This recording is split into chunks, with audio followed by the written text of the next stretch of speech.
이 땅에 가정을 두고서 그 천국이다라고 이제 표현을 합니다. 천국의 모형이 가정이다라고 이야기를 하죠.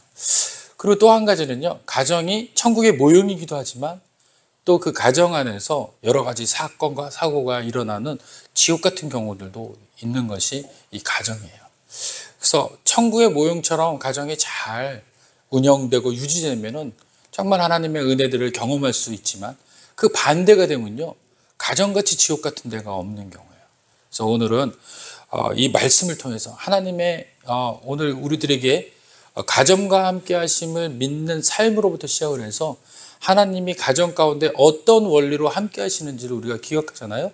그러면요, 놀라운 이 가정의 역사를 통해서 또 가정 구성원들을 통해서 하나님의 인도하심을 경험하게 되고요, 깨닫게 되고요, 또 그 삶으로 인해서요, 많은 영혼들에게 또 복된 그 은혜들을 전파하는 자들이 될 수 있음을 믿으시길 바랍니다. 오늘 그러셔야 돼요. 오늘 가정이 회복되어서요, 이 땅의 가정들이 온전하게 하나님의 방법, 하나님의 원리대로 회복되어서 그 많은 가정들이 정말 천국과 같은 그런 은혜들을 누리는 그런 삶이 되었으면 좋겠어요. 그래서 오늘 특별히 오늘 이 말씀을 준비하게 되었습니다. 그렇다면 우리는 어떻게 해야 가정에서부터 천국을 맛볼 수 있을까요? 그것은요, 하나님으로부터 통제되고 운영되어야 돼요. 하나님의 말씀이 우리 가정 가운데서요, 제일 먼저가 되어야 되고요, 우선이 되어야 됩니다. 그리고 더 중요한 건요, 하나님께서 주신 이 가정의 제도를 잘 이해해야 돼요. 그래서 무턱대고 가정을 이루는 것은 정말 잘못된 겁니다. 그래서 육신적인 그냥 맹목적 사랑으로 인해서 가정을 이루는 것은 금해야 돼요. 정말 심사숙고해야 되고요. 또 우리 둘의 열매가 얼만큼 많은 사람들에게 영향을 줄 수 있을지도 고려해야 되고, 또 그 두 부부가 연인이 서로 그 부분에 대해서 합력하여 선을 이루는 방법들을 찾아야 되는 겁니다. 그러려면 어떻게 해야 돼요? 바로 교회 안에서 교제하고 교회 안에서의 그 가정을 이루는 것이 가장 합리적이고 합당한 제도라고 또 합당한 방법이다라고 말할 수 있을 것 같아요. 그래서 여러분들에게 하나님께서 분명한 목적과 또 분명한 뜻을 가지고 가정을 세우셨는데 그 가정의 뜻과 목적을 우리가 이해하고 잘 안다면 조금 전에 제가 말씀드렸듯이 천국의 풍성한 행복이 가정 가운데서 이루어질 수 있음을 경험하게 될 줄로 믿으시길 바랍니다. 자, 오늘 본문에는요, 이렇게 설명합니다. 태초에 하나님께서 가정을 세우신 모습들이 오늘 드러나고 있죠. 여러분들이 저와 함께 읽으셨던 2장 18절에 보면요, 그 가정이 세워지기까지는 하나님의 5가지 원리가 있었어요.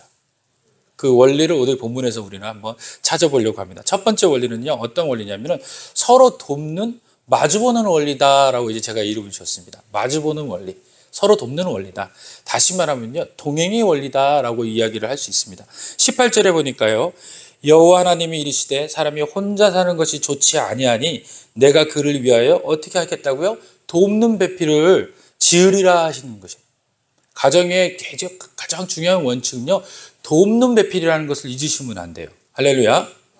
자, 이것은요, 사실은 피차 도와주는 사명의 원리입니다. 그러니까 다시 말하면 가정을 이루는 사람들은요, 내가 도움을 받는 사람이 아니에요. 다시 말해서 내가 상대를 향하여서 도와주는 사람이라는 거 잊지 않으셔야 돼요. 그런데 가정의 뜻밖의 많은 사람들이 도와주는 것이 아니라 돕는 사람을 찾고 있는 거예요.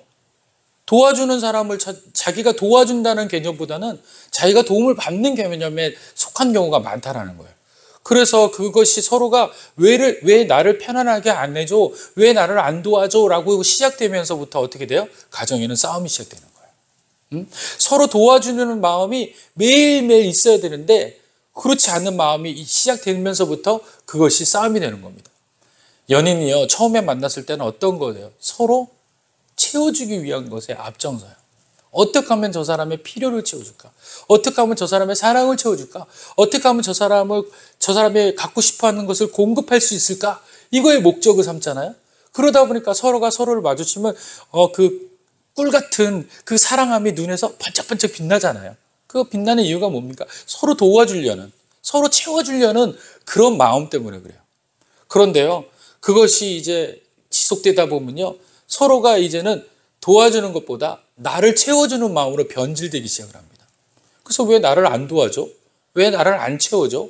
내가 필요한 것에 왜 동의하지 못해? 이것이 이제 시작되면서 불만이 쌓이게 되고요, 그것으로 인해서 다투게 되는 겁니다. 처음 사랑을 했을 때는 그런 것이 없었어요. 내가 없어도 상대가 있으면 좋았던 것을 만족했는데, 시간이 지나면 지날수록 어떻게 돼요? 내가 필요한 것에 만족되는 현상이 일어나게 되는 겁니다. 오늘 이 본문의 말씀에 바로 하나님께서 그 원리를 주셨는데, 어떤 원리냐면 돕는이라는 원리를 주셨어요. 하나님께서도 어떻게 하셨어요? 인간을 창조하신 목적이 뭐예요? 인간을 통해서 하나님이 채우시려는 목적이 아니라 인간을 도와주시려는 목적으로 인간을 완성시키고 만들어 창조하셨다라는 겁니다. 그래서 오늘 본문의 18절에는 굉장한 중요한 단어가 나오는 거예요. 사람이 혼자 사는 것이 좋지 아니하니, 하나님께서 보셨을 때 좋지 않다라는 거예요. 혼자 사는 것이 좋다고요? 좋지 않다고요? 좋지 않다라는 거예요. 혼자 사는 것은 굉장히 힘든 일입니다. 정말 어려운 일이에요. 그래서 그것이 좋지 않다라고 하나님께서 생각을 하신 거예요. 그래서 그 사람을 위해서 어떻게 해요? 그를 위하여 돕는 배필을 짓겠다라는 거예요. 하나님 스스로도 인간을 창조하신 목적이요, 인간을 통해서 자신을 채우시기 위한 목적이 아니라는 거예요. 인간을 채워주기 위한 목적. 그러니 하나님은 온통 어떤 방법을 가지고 계시는 거예요? 채워주는 삶을 살고 계신다라는 겁니다. 그 삶을 배우는 그 공동체가 어디예요? 바로 가정이라는 것이에요. 그래서 하나님은 첫 번째 원리로 우리에게 사명, 도와주는 원리를 주신 겁니다. 그래서 돕는이라는 말은요, 단순히 도와주다 의미가 아니에요. 돕는이라는 의미는요, 히브리어로 호의하다라는 것 뜻도 있고요, 더하다라는 의미도 있어요. 그리고 배필은요, 이게 돕다라는 게 어떤 뜻이다고요? 더하다라는 의미가 있고요, 호의하다라는 의미가 있다라고 말씀드렸죠. 그리고 뒤에 따라오는 배필이라는 의미는요, 네게드라는 의미인데요, 이거는 바라보다라는 뜻을 가지고 있어요. 그러니까 돕는 배필, 그러면 어떤 거예요? 호의하면서 바라보는 사람. 무슨 말인지 알겠죠? 도와주면서 바라보는 사람, 도와주면서 더하는 사람. 이것이 바로 뭐예요? 돕는이라는 뜻과 배필이라는 뜻이에요. 그래서 배필과 돕는이라는 것은요, 이 돕는과 부부라는 것은요, 떨어뜨릴 수 없는 원리를 가지고 있는 거예요. 그래서 부부라고 이야기하면 뭐가 앞에 붙어야 돼요? 돕는이라는 것이 당연히 붙는 겁니다. 그래서 부부가 결혼하게 되면요, 서로가 돕는이라는 것이 따라가게 돼 있는 거예요. 돕는이라는 건 호의하다라고 이야기했습니다. 바라보다라고 이야기를 하는 겁니다. 그렇습니다. 이 배필이라는 바라보다라는 이 단어가 좀 더 확대된 이야기는요, 마주대하다라는 의미도 있어요. 그래서 느헤미야 28장에는요, 이 마주대하다라는 의미를 가지고 있는 겁니다. 이런 기본 의미들을 우리가 다 합쳐서 우리가 이 본문 전체의 뜻을 살펴봐야 되는데, 그러면 이 본문 전체의 함축적인 의미는 뭐냐면요, 그를 마주보는 것처럼 돕는 자라는 뜻을 가지고 있는 거예요. 그러니까 부부는 어떤 거예요? 그를 마주보는 것처럼 돕는 자. 자신을 보는 거라는 거예요. 자신을. 그러니까 부부가 부부를 돕는 것은요, 결국 누구를 돕는 거예요? 나 자신을 돕는 거예요. 나 자신. 내 아내를 돕는 게 아니라 결국 나 자신을 돕는 겁니다. 내 남편을 돕는 게 아니라 내 자신을 돕는 거예요. 결과적으로는요, 부부는 돕는 게 가장 중요한 그런 관계다. 그래서 이 원리를 바로 동행의 원리다라고 이야기를 하는 겁니다. 그러나 이 구절에 보면요, 우리가 조금 애매할 수도 있어요. 여기 보니까 부인을, 여자를 만든 것이 배필이라고 지으셨는데, 이것을 그냥 돕고 뭐 이렇게 마주대하는, 이렇게 뭐 단순하게 이렇게 치부하게 되면요, 많은 사람들이 그렇게 이야기하는 거예요. 그럼 여자를 만든 목적이 결국에 남자를 돕는 목적입니까? 그러면 서비스하는 목적입니까? 이렇게 이야기할 수도 있어요. 그런데 고린도전서 11장 11절 12절을 보면요, 결코 하나님의 뜻은 거기에 있지 않습니다. 여러분들에게 소개하여 드립니다. 그러나 주 안에는 남자 없이 여자만 있지 않고 여자 없이 남자만 있지 아니하니라. 여자가 남자에게서 난 것 같이 남자도 여자로 말미암아 났으나 모든 것이 하나님께서 낳느니라. 다시 말하면 뭐야? 동등되다, 평등하다, 이 이야기를 하고 계신 겁니다. 그러니까 여자가 남자에 종속된 것이 아니라 평등하다는 거예요. 인격적으로도 평등하다는 거예요. 그래서 하나님은 뭐라고 이야기하면 서로 마주보는 관계가 되어야 된다. 서로 돕는 관계가 돼야 된다. 이렇게 서로를 향하여서 사명의 원리를 주게 되는 겁니다. 그렇습니다. 가정 가운데요, 서로 돌아보고요, 마주보는 것이 부부끼리만 있는 것이 아니에요. 자녀도 마찬가지예요. 자녀는 누굴 통해서 삶에 대해서 배우게 돼 있어요? 부모를 통해서 배우게 돼 있는 거예요. 부모와 자녀도 마주보는 관계인 거예요. 이것이 바로 가정이라는 관계예요. 자녀들은 아버지를 보고, 또 자녀들은 어머니를 보고, 또 부모는 또 자녀들을 보게 되는 이 마주보는 관계 되는 거예요. 그 마주보는 것으로 그치는 것이 아니라 서로 호위하고 돕는 관계가 되어야 되는 거예요. 그래서 인생에서 이 돕는 관계만큼 제일 중요한 게 없습니다. 이것을 성경에서는 동행이라고 이야기하는 거예요. 그냥 함께 걷는 그 자체만을 이야기하는 것이 아니라 걸으면서 도와주고 마주보며 또 아껴주고 또 그들을 보호하며 또 회복시키는 그 역할을 감당하는 게 바로 가정의 관계라는 겁니다. 그래서 오늘날 이 가정의 관계가 굉장히 중요한 관계예요. 그런데 요즘 관계들은 어떻습니까? 많이 무너져 내리고 있어요. 세상적 관계가요, 무너져 내려서요, 부부 서로가 신뢰하지 못해요. 처음에 서로 사랑한다라고 결혼을 했는데요, 나중에는요, 서로의 사랑함이 마주보는 관계가 아니라, 도와주는 관계가 아니라 자기만을 위하는 관계가 되어버려서 깨어지는 경우가 많아요. 그러다 보니까 자녀들도 그 모습을 보면서 어떻게 돼요? 그 삶에 대한 마주보는 관계가 되어지지 않게 되는 겁니다. 요즘에는요, 폭력 집단이 득세하고요, 마약이 번져가고 있고요, 치안과 국민생활 수준이 피폐해지고 있고요, 무엇보다도 결혼제도가 무너지고 있어요. 그래서 결혼제도가 없다 보니까 일본에서는 한간에 동거제도가 있게 됐더라는 거예요. 아직 우리나라에는 이런 제도가 있는지는 잘 모르겠어요. 그런데 일본 같은 나라에는, 섬나라에는요, 동거제도가 있대요. 일단 동거로 살아보고 그 다음에 그들이 부부가 될 것 같으면 나중에 결혼한다는 거예요. 그런데 그들이 그 동거하면서 별의별 일들이 많이 벌어진다는 거예요. 그래서 사생아도 막 생기게 되고요. 책임을 안 지는 그런 상황들을 변질되기 시작한다는 겁니다. 가정이 해체되고 있는 상황들이에요. 이 땅 우리나라는 그러지 않기를 원합니다. 교회가 있는 이 공간에서는 그러지 않기를 원합니다. 교회가 바로 이 가정과 같은 원리대로 살아간다면 서로가 돕고 서로가 마주보는 관계가 바로 가정뿐만 아니라 교회에서도 실현이 되고 전염이 되고 교회에서 실현이 된다면 이 땅의 교회를 통하여서 가정이 온전하게 회복되어지는 그런 폭넓은 천국의 기적과 같은 역사들이 일어나게 될 줄로 믿으시길 바랍니다.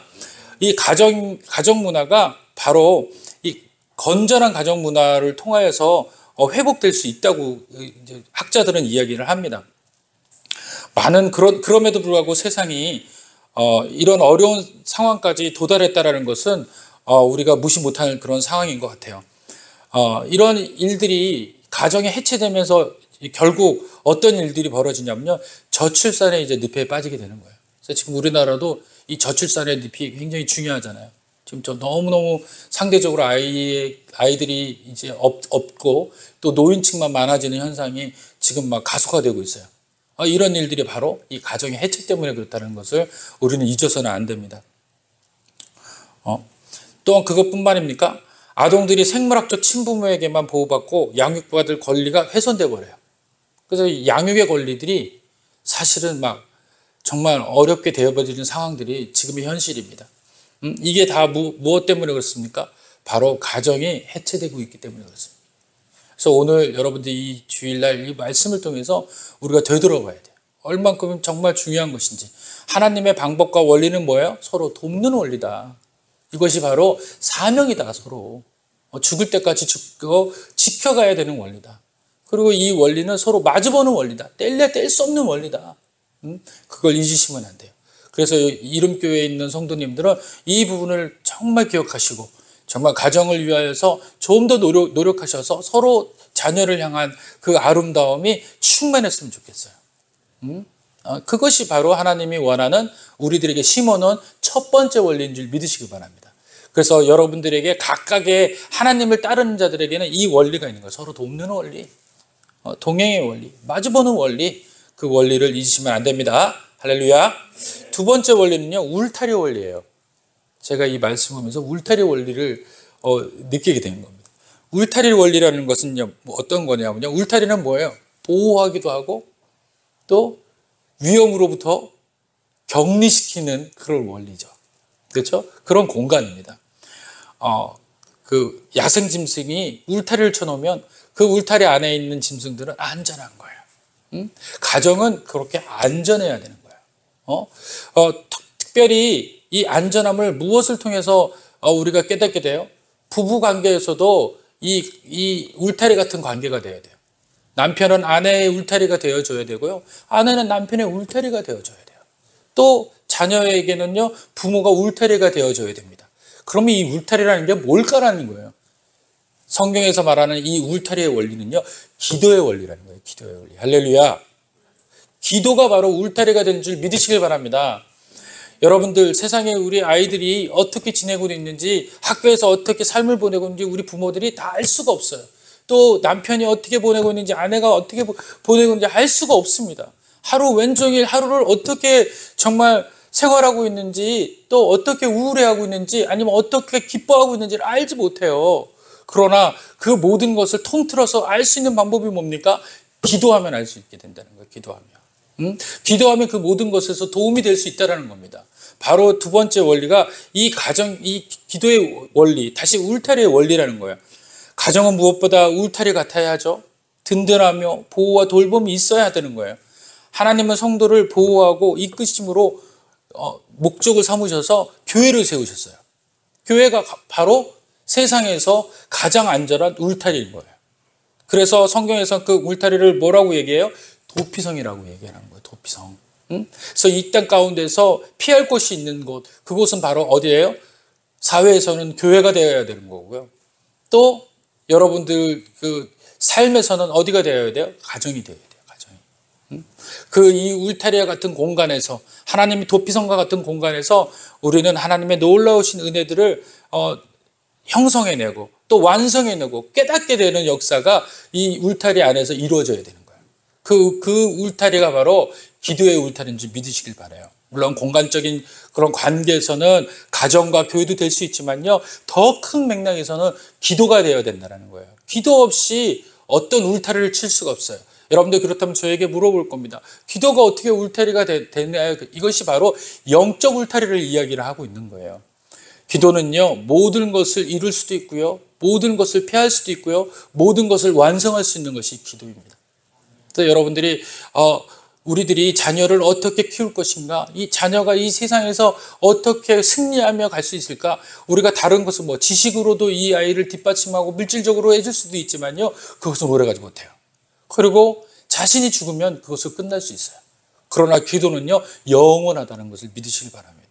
이 아이들을 위해서 기도의 삶을 가르치잖아요. 여러분들과 제가 천국에 올라가고 이 자녀만 남는다 하더라도 이 자녀들에게 그 기도의 원리들이 고스란히 삶의 영역이 되어서 울타리가 되어준다는 거예요.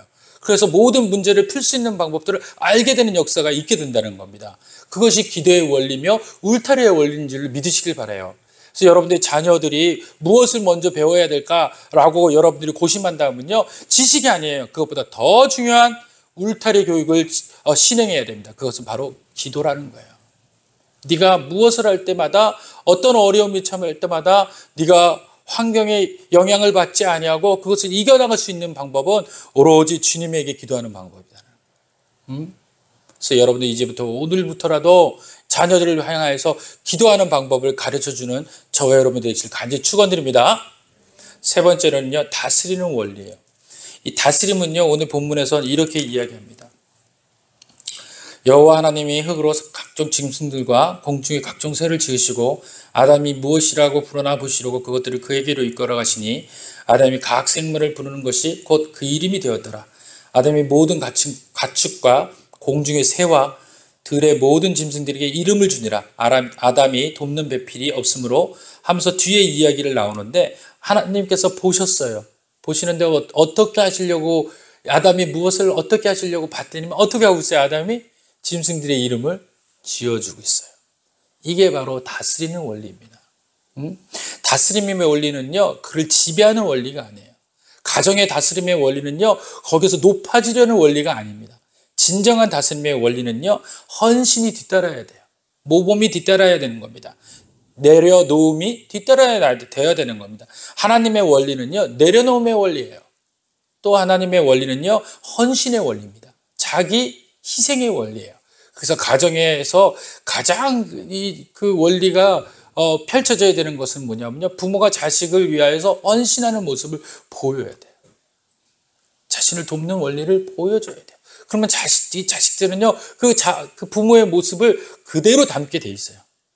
그래서 세상에 나가가지고 이 자녀 보러 네가 누구를 도와야지 이 말 100말의 말보다 가정에서 부모가 자녀를 돕는 이 행위를 통해서 이 자녀들이 그 모습을 배우게 되는 겁니다. 따라 배우게 되는 거예요. 자기도 모르게 세상을 향하여서 헌신하고 돕게 될 줄 믿으시길 바랍니다. 이것이 하나님께서 아담을 통해 가지고 심어놓은 원리예요.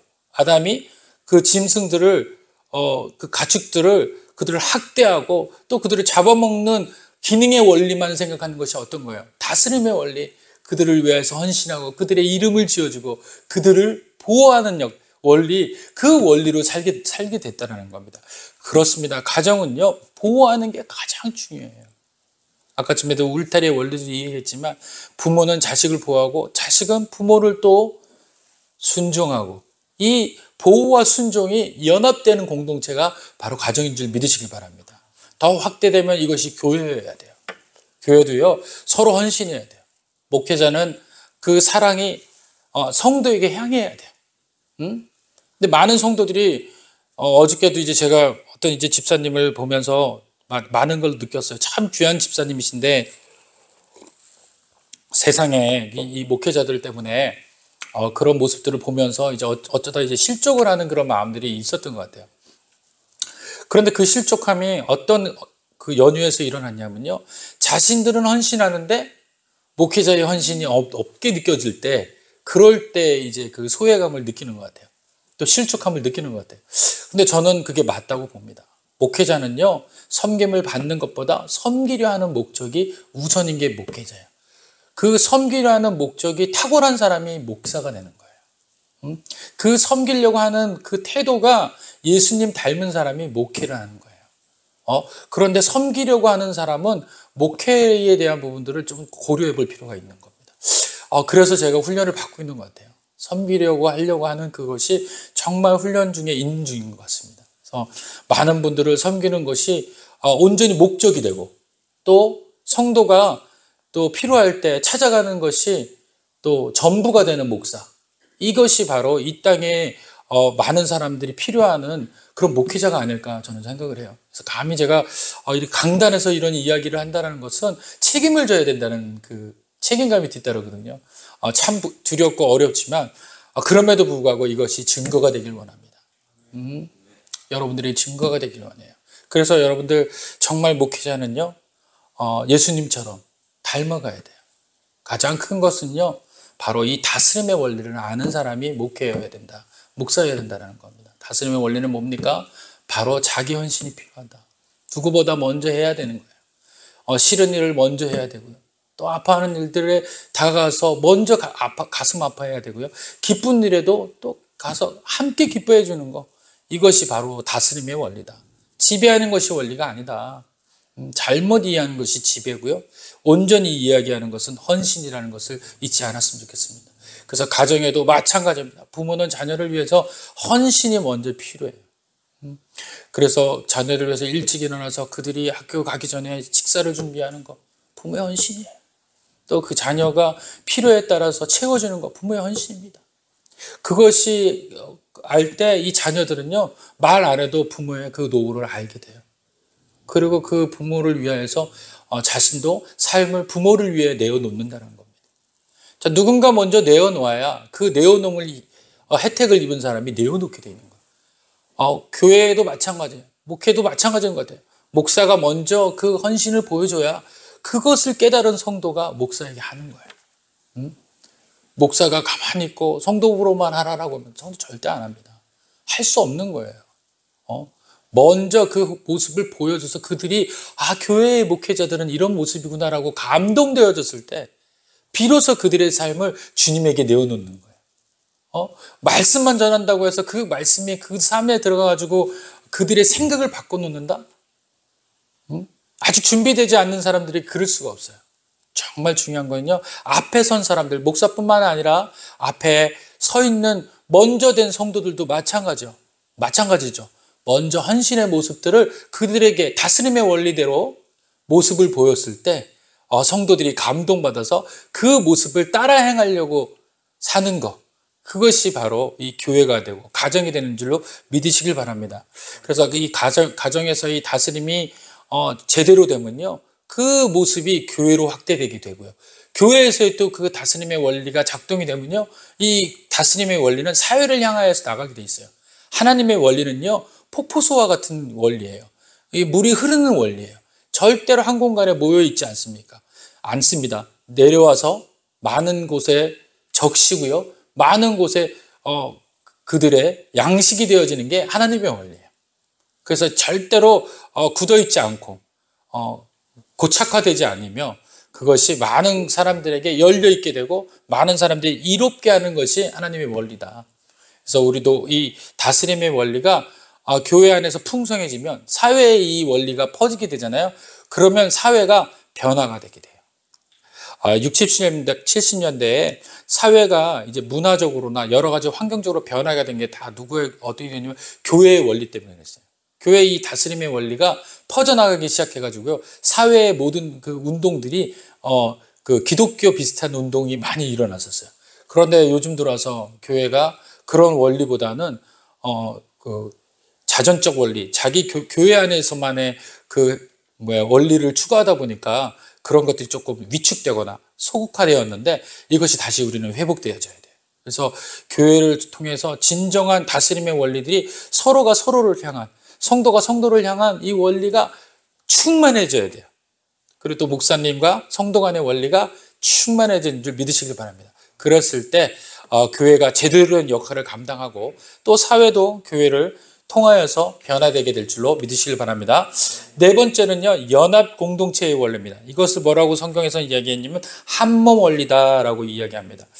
자, 23절에 보니까 아담이 이르시되 이는 내 뼈 중에 뼈요 살 중에 살이로다. 이것을 남자에게 취하였은즉 여자라 부르리라 하고 하나님께서 이릅니다. 이러므로 남자가 부모를 떠나 그의 아내와 합하여 둘이 뭐가 됐다고요? 한 몸을 이룰지니라. 그래서 한 몸. 그래서 다시 말하면 한 몸 원리, 공동체 원리, 연합 원리라고 이야기를 하는 겁니다.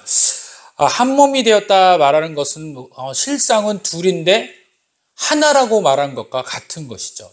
그렇죠? 부부는 실상은 뭐야? 둘이죠. 근데 둘을 뭐라고 이야기를 합니까? 한 몸이다라고 이야기합니다. 그런데 여기에 굉장히 큰 원리가 들어가 있어요. 어려운 원리가. 어떻게 하나가 되냐라는 거예요. 어떻게 하나가 될 수 있냐라는 겁니다. 분명히 둘인데 어떻게 하나같이 할 수 있냐라는 겁니다. 여기 성경에서 뭐냐면요, 마음과 뜻이 하나여야 한 몸이다라고 이야기하는 거예요. 다시 말하면요, 마음은 같은데 뜻이 틀리면 어때요? 한 몸이다 아니다? 아니다. 마음은 틀린데 뜻이 하나예요. 그것도 아니다라는 거예요. 마음과 뜻이 하나가 되어야 된다는 거예요. 마음과 뜻이 하나가 된다는 게 굉장히 어려워요. 그런데 마음과 뜻이 하나일 수 있어요. 어떻게 해요? 하나님 안에서. 우리는 어려워요. 그러나 하나님이라는, 예수님이라는 하나 되신 분 안에 들어가면 하나가 될 줄로 믿으시길 바랍니다. 그래서 예수님 앞에 우리의 마음을 갖다 대면요, 예수님의 뜻을 향하여서 마음이 같아질 수 있어요. 바울은 그 얘기를 하고 있는 거예요. 성도 여러분, 우리의 마음들이 누구로 인하여서 뜻이 하나가 될 수 있어요? 바로 예수님 때문에 그래요. 예수님이 우리를 위해 십자가에 못 박혀 죽으심을 우리가 경험하고 알게 되고 우리가 깨닫게 될 때, 그때 우리의 마음들이 뜻과 하나가 되어지는 역사가 일어나게 될 줄로 믿으시길 바랍니다. 요한일서에는 이렇게 이야기합니다. 우리들에게 하나님께서 주신 목적이 있는데 그 목적은요, 하나님을 통하여서 하나가 되는 그 목적이 바로 사랑의 목적이에요. 4장 7절에 보니까 이렇게 얘기합니다. 사랑하는 자들아 우리가 서로 사랑하자. 사랑은 하나님께 속한 것이니 사랑하는 자마다 하나님으로부터 나서 하나님을 알고 사랑하지 아니하는 자는 하나님을 알지 못하나니 이는 하나님은 사랑이십니다. 자, 사랑을 알 수 있는 방법은 뭐예요? 우리가 서로가 사랑을 한다고 해서 그것이 사랑이다라고 이야기할지 모르지만요. 그것은 사랑의 일부이지 진짜 사랑의 원칙이고 본질은 아니다라는 거예요. 우리가 흉내낼 수 있는 겁니다. 그러면 뭐가 사랑입니까? 하나님이 사랑이다라는 하나님을 알게 되는 역사. 그것이 사랑을 알고 있는 거예요. 하나님을 알게 되면 사랑을 알게 된다라는 거예요. 그래서 우리가 하나가 된다라는 그 마음은 뜻도 하나고 또 마음도 하나가 되는 원칙은 사랑이신 하나님 마음에 거하게 될 때 비로소 우리는 하나의 원칙으로 하나의 뜻을 향하여서 나아갈 수 있는 삶을 살게 될 줄로 믿으시길 바랍니다. 그것이 바로 가정이 된다는 거예요. 가정이. 그래서 가정이요, 하나님이 없이는 불완전한 가정이 될 수 있지만요, 하나님이 거하시는 가정은요, 하나의 뜻, 하나님을 향한 사랑의 뜻으로 나아가기 때문에 마음과 뜻이 온전하게 정상적으로 하나가 될 줄 믿으시길 바랍니다. 그래서요, 교회 안에서 여러분들이 가정을 이룰 때 이 연합 공동체의 삶을 교회에서 자꾸 삶으로 보여주게 되는 거예요. 그래서 교회에서 그런 연합 공동체 훈련들을 많이 하잖아요.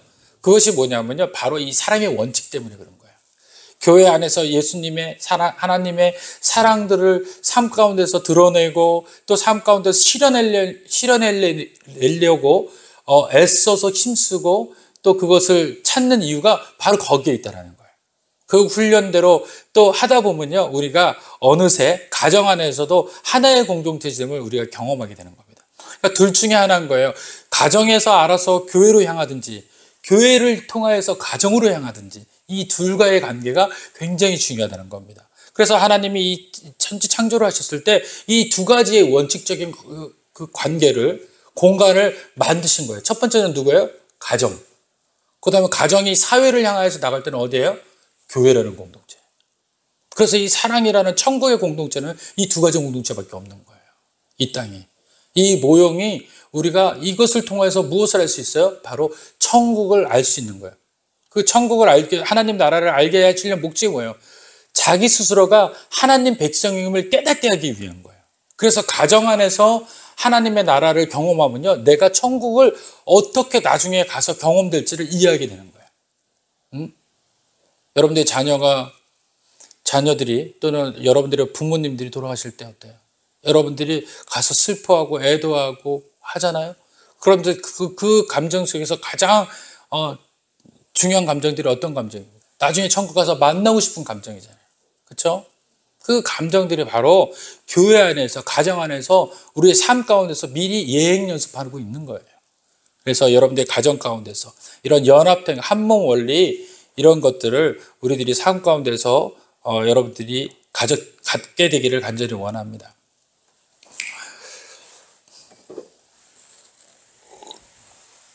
그렇습니다. 주님이 부어주는 마음은 선하고 온전한 뜻에 하나로 마음을 합할 수 있는 것이 바로 이 한 몸이고, 교회가 그렇습니다. 서로 다른 마음들이 모여 있는 것이 교회 아닙니까? 그래서 그들이 합하여서 뜻을 서로 맞춰가는 것이 교회 공동체 아닌가요? 그것이 바로 주님이 오늘 우리 이 땅의 가정 가운데 심어 놓으신 네 번째 원리라는 것을 기억하시길 간절히 원합니다. 마지막으로는요, 이 가정의 원리 중에서 마지막은 사랑의 원리예요. 사랑이 충만해야 됩니다. 사랑은 조금 전에 요한에서 4장 7절 8절을 우리가 말씀을 보았죠. 하나님을 알지 못하는 것은 사랑을 알지 못하는 거다. 하나님을 아는 자는 사랑하는 것이다 라고 이야기를 했습니다. 그런데 이 사랑은요, 굉장히 중요한 특정의 원리가 있습니다. 뭐냐면요, 찾아가는 원리예요. 찾아가는. 사랑은 먼저 찾아가는 겁니다. 먼저 녹이고요, 먼저 찾아가서 먼저 회복하는 습성이 있어요. 10절에 보니까요, 4장 10절에 보니까요, 사랑은 여기 있으니 우리가 하나님을 사랑한 것이 아니요 하나님이 우리를 사랑하사 우리 죄를 속하기 위하여 화목제물로 그 아들을 보내셨습니다. 누가 사랑했다고요? 하나님이 우리를 사랑하신 거예요. 우리가 하나님을 사랑하는 것이 아니라 하나님이 우리를 먼저 사랑했다. 그래서 사랑의 이 원리가 우리 삶 가운데 퍼지게 되면요, 우리가 먼저 사랑하게 돼 있는 거예요. 그래서 지금 여러분들이 가정 가운데서 여러분들이 자녀와 또는 부부 관계가 만약에 다툼이 있어서 안 좋다. 그런데 내가 사랑이 있느냐 없느냐 알려면 어떻게 돼요? 내가 먼저 찾아가느냐? 내가 멈춰서 있느냐? 이걸 통해서 내가 사랑하는 하나님의 원리대로 사는 사람이냐 아니냐를 알 수 있게 되는 거예요. 그래서 여러분들을 그 원리대로 한다면 어떻게 해야 돼요? 하나님의 방법대로 한다면, 정말 하나님을 제대로 알고 있는 사람이라면 어떻게 돼요? 내가 먼저 찾아가야 되는 거예요. 그래서 고린도전서에는 그 사랑에 대한 것이 여러 가지로 나오잖아요. 사랑은 오래 참고 온유하고 성내지 아니하고, 그렇죠? 교만하지 아니하고. 할 수 있어요, 없어요? 그 모든 것을 우리가 할 수 있어요, 없어요? 못한단 말이에요. 누가 할 수 있어요? 예수님의 이름으로 하는 거예요. 예수님의 이름. 우리가 사랑을 할 수 없고, 우리가 그것을 용서할 수 없고, 우리는 어렵지만 누구나 할 수 있어요? 예수님은 할 수 있어요. 예수님.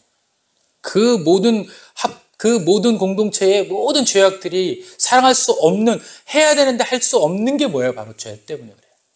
그 죄를 해결하기 위해서 오신 분이 바로 예수님이에요. 그래서 할 수 있는 자로 바꿔놓은 게 뭐예요? 예수님이에요. 그래서 오늘 사랑이 충만해야 된다라는 그 의미는 예수님이 우리 가정에 충만하게 역사하시고 계셔야 된다는 의미예요. 그래서 충만하게 주님께서 우리 안에 거하시면 할 수 없는 것이 하게 되는 역사가 될 줄 믿으시길 바랍니다. 여러분들 삶 가운데서 어려운 것, 절대로 안 되는 것들 있죠? 우리는 안 될 수 있어요. 그러나 오직 예수님은 되실 수 있으신 분이에요. 그래서 주님이 뭐라고 해요? 믿으라고 얘기하시잖아요. 두드리라고 얘기하시잖아요. 찾으라고 말씀하시잖아요. 그렇죠?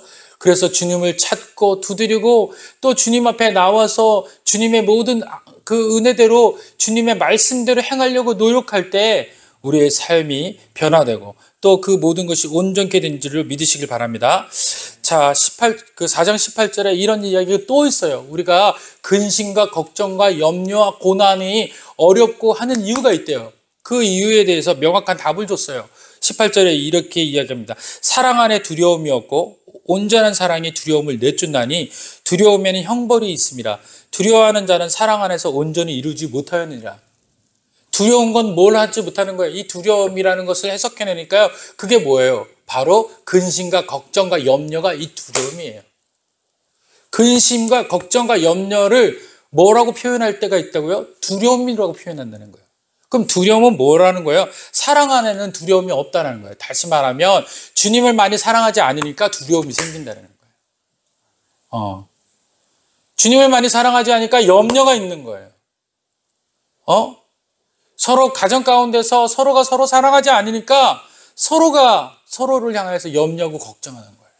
두려워하는 거예요. 근심하는 거예요.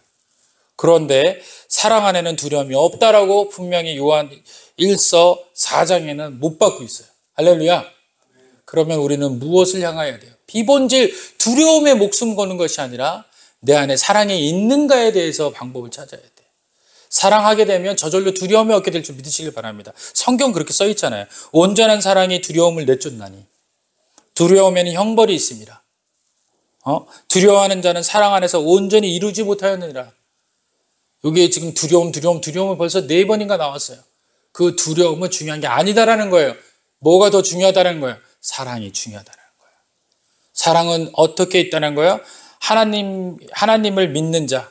자, 10절에 보니까 사랑은 여기 있으니 우리가 하나님을 사랑한 것이 아니요 하나님이 우리를 사랑하사 우리의 죄를 속하였기 때문에 화목제물로 그 아들을 보내셨습니다. 사랑하는 자들아 하나님이 이같이 우리를 사랑하신 듯 우리도 서로 사랑하는 것이 마땅하니라. 서로 사랑하는 거예요. 서로 사랑하는 게 뭡니까? 주님을 서로 물어보는 거예요. 주님 너 안에서 잘 계시니? 너는 주님 너 안에 잘 계시니? 서로가 주님을 이야기하는 거예요.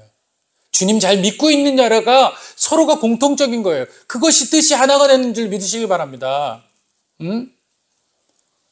여러분들 서로가 뜻이 하나가 되려면 서로에 가지고 있는 주님이 계신지 점검하셔야 돼요. 교회는 그겁니다. 또 가정도 마찬가지예요. 우리 안에 하나님 계셔? 우리 안에 하나님 안 계시니까 우리 가정이 지금 불안해하는 거야. 두려워하는 거야. 그러니까 우리 가정에 하나님이 계셔야 돼. 하나님 믿어야 돼. 이렇게 명확하게 사랑에 대해서 본질에 대해서 정확히 세상 사람 모두가 알고 싶은 것을 정확히 이야기해 주는 신이 어디 계세요? 예수님밖에 없다는 거예요. 어떤 철학자도 이 사랑에 대한 것에 대해서 이렇게 명확하게 설명을 못해요. 그래서 사랑을 러브 해가지고 형용사 잘 알지 못하는 것으로 띄워놨잖아요. 사랑은 잘 알지 못하는 것으로 이야기하잖아요. 모호하게 그냥 하잖아요. 사랑 그럼 모호한 걸로 하지 사랑에 정확한 답이 없잖아요. 그런데 여기서는 사랑을 정확하게 누구라고요? 하나님이시라. 응? 근데 많은 사람들이 사랑을 모호하게 돼. 사랑의 감정인 줄 안단 말이에요. 아니란 말이에요. 사랑은 누구예요? 하나님이시라. 그래서 여러분들 가정 가운데 하나님이 임재하셔서 여러분들 지배하셔서 여러분과 동행하시길 간절히 원합니다. 말씀 마칩니다. 서로 돕는 동행의 원리가 여러분들 가정 가운데 있습니까? 서로 마주보며 서로 구성원 모두가 서로가 연합체며 또 호의하고 서로가 돕고 서로가 배우고 가르치고 시작되는 기본이 되는 가정이 되시고 또 울타리의 원리가 여러분 가정 가운데 있길 원합니다. 실패하더라도 끝까지 보호하는 원리, 내 자녀가 실패하더라도 끝까지 격려하고 끝까지 지원하고 응원하는 원리, 내 남편과 내 아내가 부족하더라도 끝까지 지원하는 원리, 이것이 두 번째 울타리 원리라는 겁니다. 세 번째는 다스리는 원리. 다스리는 원리는 뭐야? 헌신의 원리다. 먼저 헌신해야 된다. 교회도 가정도 헌신이 먼저 되지 않으면 누구도 그것을 따라하지 못해요. 그 헌신이 먼저 되고 그 다음에 예수님의 말씀이 선포되어질 거예요. 잘 알지 못하는 그런 부분까지도 말씀이 곳곳에 들어갑니다. 그러나 원칙적으로 어떤 것이 있어야 돼? 헌신, 자기 스스로 희생하는 그 희생이 필요하다. 네 번째는 연합의 공동체, 한몸 원리예요. 우리가 한 몸이다. 실상은 둘인데 하나라고 말하는 이유가 뭡니까? 마음과 뜻이 하나여야 한다는 거예요. 그것을 온전히 누구로 인하여서? 예수로 인하여서 하나가 될 수 있다. 예수에 속해야 된다. 예수로 향하여야 된다. 그런 말씀을 드렸습니다. 마지막은 사랑이 충만해야 됩니다. 사랑은 누구예요? 바로 하나님이라. 다시 말해 충만해야 된다는 건 뭐예요? 우리 가정에 하나님이 충만하게 계셔야 된다는 얘기. 예수님이 내 안에 충만해야 된다는 겁니다. 그랬을 때 두려움이라는 어려움들이 물러가게 된다는 거예요. 믿으시길 바랍니다. 같이 기도하겠습니다.